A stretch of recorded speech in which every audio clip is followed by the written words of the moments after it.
پیارے اسلامی بھائیوں اور بہنوں، کیا آپ جانتے ہیں کہ قیامت کی ایک بڑی نشانی کیا ہے؟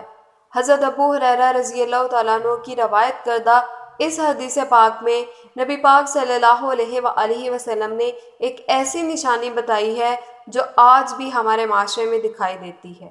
جاننے کے لیے ویڈیو کو اینڈ تک ضرور دیکھیے گا۔ الحمدللہ رب العالمین والصلاة والسلام علی سید المرسلین، اما بعد فاعوذ باللہ من الشیطان الرجیم، بسم اللہ الرحمن الرحیم۔ السلام علیکم ورحمۃ اللہ وبرکاتہ۔ امید ہے کہ آپ سب اللہ سبحانہ وتعالیٰ کے فضل و کرم کے ساتھ نہایت خیر و عافیت کے ساتھ ہوں گے۔ صحیح بخاری کی حدیث نمبر 59 ہے۔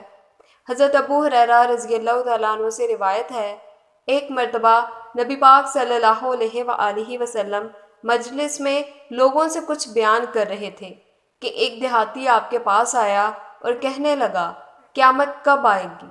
رسول اللہ صلی اللہ علیہ وآلہ وسلم نے اسے کوئی جواب دیے بغیر اپنی باتوں میں مصروف رہے۔ حاضرین میں سے کچھ لوگ کہنے لگے، آپ نے دیہاتی کی بات کو سن تو لیا ہے لیکن اسے پسند نہیں فرمایا، اور بعض کہنے لگے ایسا نہیں ہے بلکہ آپ نے سنا ہی نہیں۔ جب آپ اپنی گفتگو ختم کر چکے تو فرمایا، قیامت کے متعلق پوچھنے والا کہاں ہے؟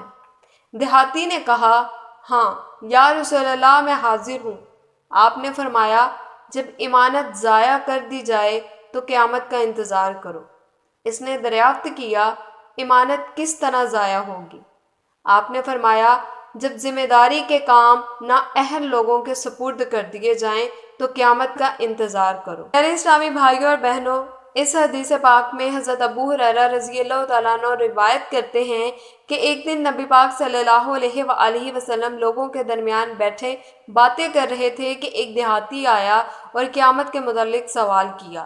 نبی پاک صلی اللہ علیہ وآلہ وسلم نے پہلے اس سوال کا جواب نہیں دیا، لیکن بعد میں دیہاتی سے فرمایا کہ جب امانت یعنی کہ ایمانداری دنیا سے اٹھ جائے تو قیامت کا انتظار کرنا۔ دیہاتی نے پوچھا کہ امانت اٹھنے کا کیا مطلب ہے؟ تو آپ صلی اللہ علیہ وآلہ وسلم نے وضاحت فرمائی کہ جب معاملات نالائق لوگوں کے سپرد کر دیے جائیں تو یہ قیامت کی ایک نشانی ہے۔ میرے اسلامی بھائیوں اور بہنوں، یہ حدیث پاک ہمیں بتاتی ہے کہ قیامت کی نشانیوں میں سے ایک بڑی نشانی دیانتداری کا ختم ہونا اور نالائق لوگوں کی ذمہ داریوں کا بوجھ اٹھانا ہے۔ آج کے معاشرے میں ہمیں اس بات پر غور کرنا چاہیے کہ ہم اپنی ذمہ داریوں کو کس طرح نبھا رہے ہیں اور ایمانداری کو کیسے محفوظ رکھ سکتے ہیں۔ اللہ سبحانہ وتعالیٰ سے دعا ہے ہمیں اپنی ذمہ داریوں کو ایمانداری کے ساتھ نبھانے کی توفیق عطا فرمائے اور ہمیں قیامت کے دن کے لیے تیار ہونے کی ہمت عطا فرمائے، آمین۔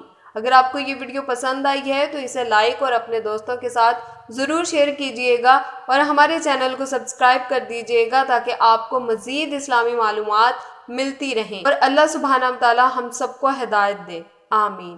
ملتے ہیں نیکسٹ ویڈیو میں، تب تک کے لیے اللہ حافظ، فی امان اللہ۔